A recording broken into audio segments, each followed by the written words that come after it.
حضرت سلمان فارسی ایک جلیل القدر صحابی جنہوں نے 350 سال عمر پائی، جن کے بارے میں نبی کریم صلی اللہ علیہ وآلہ وسلم نے فرمایا، یہ میرے اہل بیت میں سے ہیں، اللہ ان سے محبت فرماتا ہے اور جنت بھی ان کے بارے میں مشتاق ہے۔ حضرت سلمان فارسی کا تعلق ایران سے تھا۔ آپ ایران کے ایک مشہور شہر اصفہان کے ایک گاؤں میں پیدا ہوئے۔ اسلام لانے سے قبل آپ کا نام مابا تھا۔ آپ اسلام قبول کرنے سے پہلے مجوسی مذہب کے پیروکار تھے، لیکن حق کی تلاش میں ایران سے نکلے، اپنا آبائی مذہب مجوسیت چھوڑ کر عیسائیت اختیار کی اور بالآخر نبی اکرم صلی اللہ علیہ وآلہ وسلم کی بارگاہ میں پہنچ کر اسلام قبول کیا۔ آپ کے قبول اسلام کا واقعہ بہت دلچسپ اور اثر انگیز ہے۔ آپ کا تعلق مجوسیت سے تھا، لیکن آپ کے دل میں ایمان کی ایک چنگاری روشن تھی جو انہیں بے چین رکھتی تھی، اور وہ سوچتے تھے کہ یہ آگ جسے ہم خود روشن کرتے ہیں، یہ ہمارا خدا تو کبھی نہیں ہو سکتی۔ آپ کے والد ایک بڑے آتش کدے کے محتمم تھے۔ ایک دن انہوں نے حضرت سلمان سے کہا کہ آج میں کھیتوں میں نہیں جا سکوں گا، اس لیے آج کھیتوں کی دیکھ بھال تمہارے ذمہ ہے۔ حضرت سلمان نے حامی بھر لی اور کھیتوں کی طرف چل دیے۔ راستے میں عیسائیوں کا ایک گرجا نظر آیا۔ آپ وہاں چلے گئے، ان کی عبادت کے طریقے سے بہت متاثر ہوئے اور اسی دن اپنا آبائی مذہب مجوسیت چھوڑ کر عیسائیت اختیار کر لی۔ ان کے والد کو جب اس بات کا علم ہوا تو انہیں گھر میں قید کر لیا گیا اور ان کے ہاتھوں میں ہتھکڑیاں اور پاؤں میں بیڑیاں ڈال دی گئیں، لیکن آپ کسی نہ کسی طرح وہاں سے نکلنے میں کامیاب ہو گئے اور ایک قافلے کے ساتھ شامل ہو کر ملک شام پہنچ گئے۔ لیکن حق کی تلاش کا یہ سفر یہیں نہیں رکا۔ آپ حق کی تلاش میں کریا کئی ملک بھٹکتے رہے۔ شام سے عراق، وہاں سے ترکی اور پھر اموریہ پہنچے۔ اموریہ پہنچ کر آپ وہاں کے بڑے پادری کی خدمت میں رہنے لگے۔ اس پادری کا جب وقت قریب آیا تو اس نے حضرت سلمان کو بلا کر کہا، اے میرے بیٹے، میں اس دنیا سے رخصت ہو رہا ہوں۔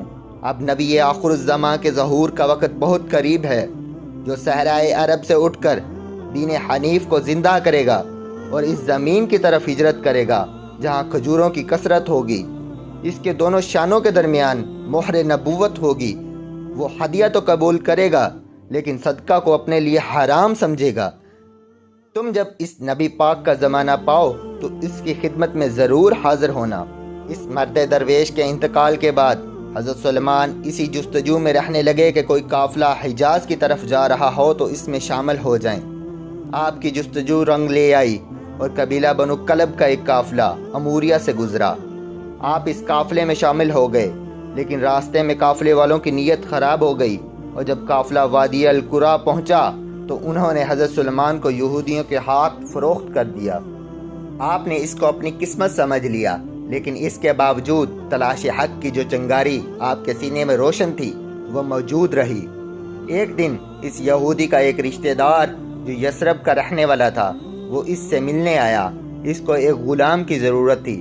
اس نے حضرت سلمان کے مالک سے انہیں خرید لیا اور یثرب لے آیا۔ یہاں جب آپ نے کھجوروں کے درختوں کے جھنڈ دیکھے تو آپ سمجھ گئے کہ اب حق کی تلاش ختم ہونے والی ہے۔ ایک دن آپ ایک درخت پر چڑھے کام کر رہے تھے کہ ایک یہودی شہر سے بھاگتا ہوا آیا اور کہنے لگا، خدا بنو کیلا کو غارت کرے، سب کے سب کعبہ میں ایک شخص کے پاس جا رہے ہیں جو مکہ سے آیا ہے اور خود کو نبی کہتا ہے۔ یہ سنتے ہی حضرت سلیمان بدحواس ہو کر درخت سے اتر آئے اور اس شخص سے کہنے لگے کہ کیا کہا تم نے؟ ذرا پھر سے تو کہنا۔ ان کا آقا بہت غصہ ہوا اور ان کو ایک تھپڑ مار کر کہا، تم جا کر اپنا کام کرو۔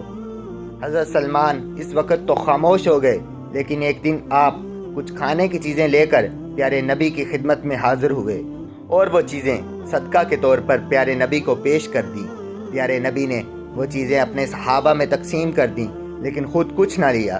اگلے دن دوبارہ کچھ چیزیں لے کر آپ حاضر ہو گئے اور اب انہوں نے کھانے پینے کی چیزیں بطور ہدیہ پیارے نبی کی خدمت میں پیش کیں۔ پیارے نبی نے خود بھی وہ چیزیں کھائیں اور صحابہ میں بھی تقسیم کی۔ حضرت سلمان کی خوشی کا کوئی ٹھکانہ نہیں تھا، کیونکہ آخری نبی کی بتائی ہوئی 2 نشانیاں پوری ہو گئی تھیں۔ اب ایک آخری نشانی یعنی مہر نبوت کو دیکھنا رہ گیا تھا۔ چند دنوں بعد آپ کو پتہ چلا کہ نبی کریم صلی اللہ علیہ وآلہ وسلم ایک جنازے کے ساتھ تشریف لے گئے ہیں۔ حضرت سلمان بھی وہاں پہنچ گئے اور پیارے نبی کو سلام کر کے آپ کے پیچھے کھڑے ہوئے کہ موقع ملے تو مہر نبوت کا مشاہدہ کر لوں۔ پیارے نبی نے آپ کی کیفیت کو بھانپ لیا اور اپنی پشت سے کپڑا سرکا دیا۔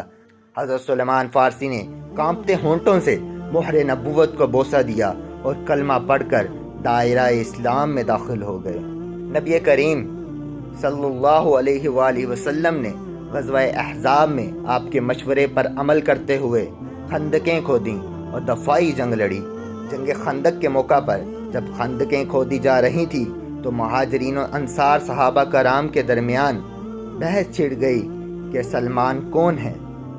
مہاجرین کہتے تھے کہ سلیمان ہم میں سے ہیں، جبکہ انصار کا کہنا تھا کہ سلمان ہم میں سے ہیں۔ اسی دوران پیارے نبی تشریف لے آئے۔